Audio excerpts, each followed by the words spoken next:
हाथों का काँपना सिर्फ एक सिम्पटम है और ये बहुत सारी बीमारियों का एक सिम्पटम हो सकता है। यंग पेशेंट्स में देखें तो थायराइड की प्रॉब्लम्स में भी लोगों के हाथ काँपते हैं। एंजाइटी बहुत कॉमन है यंग गर्ल्स में या यंग बॉयज़ में, तब भी हाथ काँप सकते हैं। कुछ हाथ काँपते हैं जब आप फ्री बैठे हुए हैं आप, आपके हाथ काँप रहे हैं। That is resting tremor. साथ में आपको चलने की दिक्कत तो नहीं है, आपका बैलेंस कैसा रहता है, आवाज़ कैसी है, गर्दन में कंपन तो नहीं है। तो जो एंजाइटी रिलेटेड ट्रेमर्स रहते हैं, ऐसे केसेस में हम मेडिसिन ज़्यादा नहीं देना चाहते पेशेंट को। हम उनको बताते हैं कि आप एंजाइटी ट्रीट कीजिए अपनी, जिसका नेचुरल भी मेथड है।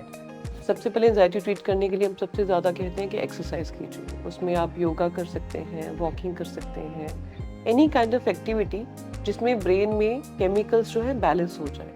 सेहतनामा में आज बात हैंड ट्रिमर्स, हाथों का कांपना किसी भी उम्र में ये हो सकता है। इसका उम्र के साथ कोई लेना देना नहीं है कि बढ़ती उम्र में ही ऐसा होता है, लेकिन हाथ क्यों कांपने लगते हैं? न्यूरोलॉजिस्ट डॉक्टर जस लेवलिन हमारे साथ हैं। वो बताएंगे इसका कारण भी और इलाज भी। बहुत बहुत स्वागत मैम। हाथों का कांपना अक्सर हम हमें लगता है कि एक सर्टेन एज के बाद जब बूढ़े हो रहे होते हैं तब हाथ कांपने शुरू होते हैं। ऐसा नहीं होता, लेकिन नहीं मैम। हाथ किसी भी उम्र में कांपने शुरू हो सकते हैं और उसका रीजन क्या होता है? हाथों का काँपना सिर्फ एक सिम्पटम है और ये बहुत सारी बीमारियों का एक सिम्पटम हो सकता है। यंग पेशेंट्स में देखें तो थायराइड की प्रॉब्लम्स में भी लोगों के हाथ काँपते हैं। एंजाइटी बहुत कॉमन है यंग गर्ल्स में या यंग बॉयज़ में, तब भी हाथ काँप सकते हैं। अ, अगर एज के वाइज़ डिवाइज़ करें तो यंग पेशेंट्स में ज़्यादातर हाथ हाथ काँपने एंजाइटी या थायराइड की प्रॉब्लम्स की वजह से। जैसे-जैसे एज बढ़ती है बहुत सारी और बीमारियाँ आ जाती हैं, जिनमें से पार्किंसन सबसे कॉमन मानी जाती है। अल्ज़ाइमर डिज़ीज़ जो कि डिमेंशिया, उसमें भी हाथ काँपना हो भूलना, सकता है, भूलने भूलने की की बीमारी। बीमारी। स्पाइनोसेरेब्रल एटेक्सिया नाम की एक बीमारी है, जो ओके। कि पंजाब में बहुत ही कॉमन बीमारी है, पंजाब हरियाणा इसको तो में। प्रोनाउंस करना भी बड़ा औखा है। इसको अग्रवाल एटेक्सिया कहा जाता है हुँ। और पूरी दुनिया भर में ये अग्रवाल एटेक्सिया के नाम से जानी जाती है, ये क्योंकि है ये क्या? अग्रवाल्स में बहुत कॉमनली मिलती है। अच्छा, ऐसा माना उस गया है कि कम्युनिटी में। जी, ऐसा माना गया है कि अग्रवाल्स अक्सर पुराने ज़माने में अपनी ही कम्युनिटी के अंदर शादी करते थे। उसकी वजह से ये जो जीन है, उनकी कम्युनिटी में ज़्यादा बस गया।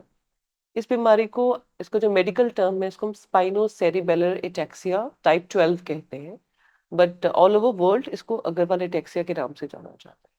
इसमें भी हाथों की कंपन होती है। अब हम कैसे देखते हैं कि आपको किस तरह की हाथों की कंपन है, पार्किंसंस है या एंजाइटी है? तो उसमें 3-4 चीज़ें होती हैं चेक करने के लिए। कुछ हाथ काँपते हैं जब आप फ्री बैठे हुए हैं आप, आपके हाथ काँप रहे हैं। That is resting tremor.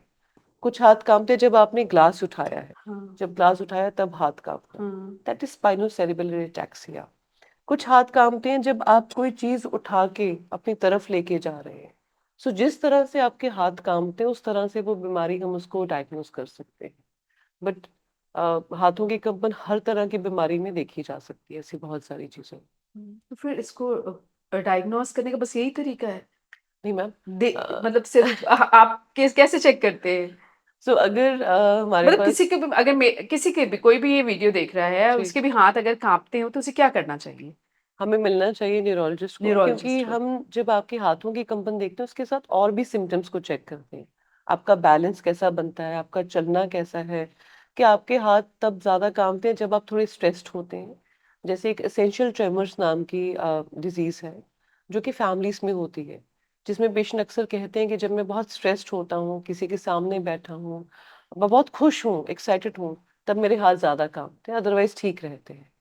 तो और भी सिम्पटम्स देखे जाते हैं कि आपकी हाथ कब काँपते हैं, साथ में आपको चलने की दिक्कत तो नहीं है, आपका बैलेंस कैसा रहता है, आवाज़ कैसी है, गर्दन में कंपन तो नहीं है।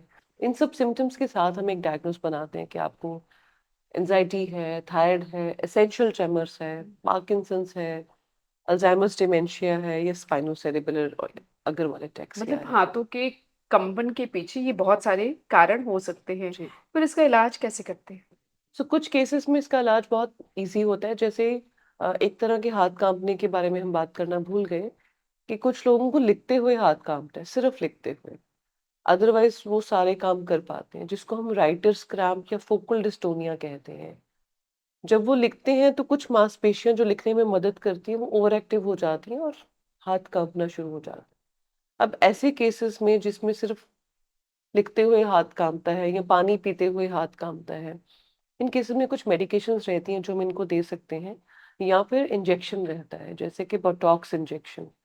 अब अक्सर लोग बोटॉक्स को फेस के साथ, कॉस्मेटिक्स के साथ डील करते हैं, पर बोटॉक्स हम झुर्रियाँ दूर करने का जी इंजेक्शन बोटॉक्स। जी ब्यूटी ट्रीटमेंट माना जाता है, पर बोटॉक्स ट्रेमर्स में बहुत अच्छा काम करता है, स्पेशली हैंड ट्रेमर्स में।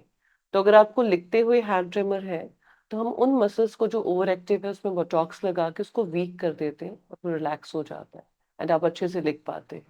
या आपको चाय का कप पीते हुए कंपन है, तो हम उन मसल्स में लगाते हैं जिसकी वजह से हाथ कांप रहा है। तो अलग अलग बीमारियों में अलग अलग ट्रीटमेंट रहेगा। पार्किंसंस का अलग ट्रीटमेंट रहेगा, लिखते हुए हाथ कांपने की अलग ट्रीटमेंट है, but it can be treated. कुछ खुद भी इलाज कर सकते हैं हाथों के कांपने का जब आप स्ट्रेस में, उसका जी तो इलाज कर जी। सकते हैं, मुझे लगता है। सो जो एंजाइटी रिलेटेड हाँ। ट्रेमर्स रहते हैं, ऐसे केसेस में हम मेडिसिन ज्यादा नहीं देना चाहते पेशेंट को। हम उनको बताते हैं कि आप एंजाइटी ट्रीट कीजिए अपनी, जिसका नेचुरल भी मेथड है। सबसे पहले एंजाइटी ट्रीट करने के लिए हम सबसे ज्यादा कहते हैं कि एक्सरसाइज कीजिए। उसमें आप योगा कर सकते हैं, वॉकिंग कर सकते हैं, एनी काइंड ऑफ एक्टिविटी जिसमें ब्रेन में केमिकल्स जो है बैलेंस हो जाए। कुछ केमिकल्स रहते हैं जो एंजाइटी करते हैं, कुछ रहते हैं जो उसको बैलेंस करते हैं। तो वॉकिंग करते हुए, योगा, डांसिंग, कोई भी एक्सरसाइज करते हुए वो केमिकल्स बैलेंस हो जाते हैं। So exercise, and you can I mean अपने ट्रेमर्स को अवॉइड कर सकते हैं, आप डिले कर सकते सो ये तो हाथों में कंपन हुआ, हाथों में कंपन के साथ साथ बॉडी के कुछ और अंगों में भी कई बार कंपन हैं होती है, जी। तो उसका रीजन क्या होता है? सो हाथों के कंपन के साथ कुछ लोगों को गर्दन में भी कंपन महसूस होती है, या आवाज में कंपन आती है। वो भी बहुत सारी कंडीशंस में देखा गया है, जैसे एसेंशियल ट्रेमर्स में ही गर्दन में कंपन होनी शुरू हो सकती है, या फिर कुछ केसेस में गर्दन की कंपन के साथ गर्दन टेढ़ी हो जाती है, कि वो जब एक तरफ को गर्दन करते हैं उनकी गर्दन कांपनी शुरू हो जाती है, जो कि सर्वाइकल डिस्टोनिया नाम की बीमारी में देखा गया है। ये भी बहुत ही कॉमन बीमारी है, हाथों की कंपन के साथ गर्दन की कंपन देखी जानी। इस केस में भी मैम ट्रीटमेंट दो तरह का रहता है, medications and Botox. So dystonia का मतलब है कि जब आप कोई भी काम कर रहे हैं, जैसे आपने ग्लास पकड़ा, तो ग्लास पकड़ने के लिए दोनों तरफ की मांसपेशियों को बराबर काम करना है। अगर मेरी इस तरफ की मांसपेशी ज्यादा काम करेगी तो ग्लास इस तरफ से हिलना शुरू हो जाएगा। वैसे ही गर्दन है, अगर आपकी एक तरफ की मांसपेशी ज्यादा काम करेगी तो उसको दूसरी तरफ धकेलेगी और नॉर्मल उसको अपनी तरफ लाना चाहेगी, जिसकी वजह से आपको ट्रेमर होगा। तो डिस्टोनिया चाहे आपकी गर्दन में है, चाहे हाथों में है, टांग में है, कहीं पे भी है, वो कंपन शुरू कर सकता है। उसको ट्रेमर्स हम नेक में या हेड में या आवाज में या हाथों में देखे जा सकते और इसका इलाज? हैं। सो डिस्टोनिया का इलाज बहुत ही सिंपल है, हम बोटॉक्स इंजेक्शन यूज करते हैं। बोटॉक्स इंजेक्शन बेसिकली किसी भी मसल में लगा के उसको टेम्परली वीक कर देते हैं, और सेम चीज हम ब्यूटी या कॉस्मेटिक में यूज करते हैं। सो जो मसल ओवर एक्टिव है उसमें हम वो इंजेक्शन लगाते हैं, और कुछ समय के लिए, जैसे 3 to 6 मंथ के लिए, वो मसल जो है रिलैक्स हो जाता है और आपको कंपन खत्म हो पर जाती है। इसका ये परमानेंट इलाज तो नहीं है, जी नहीं। तो वो फिर से बोटॉक्स लगवाना जी। पड़ता है? सो वो जो इंजेक्शन है वो आपको 3 to 6 मंथली, जिस तरह से भी आपकी हम्म। कंपन है, आप उसको रिपीट कर सकते हैं। तो इसका यही इलाज है। जी बोटॉक्स ट्रीटमेंट की आपने बात की, जब आप हाथों में कंपन होते हैं, ट्रेमर्स जी होते हैं, तो उसमें आप यूज करते हैं, और भी बोटॉक्स ट्रीटमेंट और भी ब्यूटी के अलावा और यूज होता जी है? जी। सो पहली बार देखा जाए तो जब बोटॉक्स यूज किया गया था वो न्यूरोलॉजी के लिए यूज किया गया था। एक ट्रीटमेंट में देखा गया कि पेशेंट को आधे चेहरे की कंपन थी। कंपन मतलब उनकी आंख बार बार बंद होती थी, चेहरा हिलता था, फड़कता था, जिसको हम कहते हैं। उस चीज के लिए एक साइंटिस्ट ने पहली बार बोटॉक्स यूज करके उन मसल्स को रिलैक्स कर दिया। जब उन्होंने ये ट्रीटमेंट किया तो देखा कि उस पेशेंट की, उस फीमेल के झुर्रियां खत्म हो गई। तो इसलिए उसके बाद बोटॉक्स जो है कॉस्मेटिक में यूज करना शुरू हो गया, बट एक्चुअली में बोटॉक्स पहली बार न्यूरोलॉजी में ही यूज किया गया था। तो इसके और भी ट्रीटमेंट्स, कंडीशंस है जिसमें हम इसको यूज करते हैं, जैसे कि ब्लेफरोस्पैज्म। लोगों की आंखों की ट्विचिंग बहुत रिपीटेडली होती है, इतनी रिपीटेडली कि वो आंख खोल ही नहीं पाते, हम्म। आंखें बंद हो जाती हैं। हेमीफेशियल स्पैज्म, कि एक तरफ के चेहरे की फड़कना या आंख बंद हो जानी या मुंह पूरा हिलना। नेक के ट्रेमर्स की हमने बात करी, हाथों के ट्रेमर्स की बात करी, राइटिंग क्रैम्प में हम इसको यूज कर सकते हैं। बोटॉक्स माइग्रेन के लिए भी हम यूज करते हैं। जिन पेशेंट्स को मेडिकेशंस के साथ, ओरल मेडिकेशंस के साथ ट्रीटमेंट नहीं होता, उन केसेस में हम बोटॉक्स लगा के इस मांसपेशियों को रिलैक्स करके उनको ट्रीट कर सकते हैं। सो बोटॉक्स, बहुत सारी ट्रीटमेंट्स अवेलेबल हैं बोटॉक्स की कंडीशंस में, जिसमें यूज कर सकते हैं। साइड इफेक्ट्स हैं?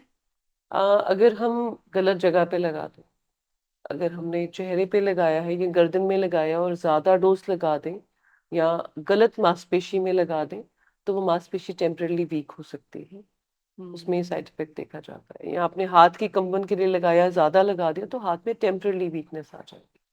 बट क्योंकि इसका असर भी 3 to 6 मंथ्स है, साइड इफेक्ट्स भी कुछ हफ्ते तक रह के खत्म हो जाते हैं।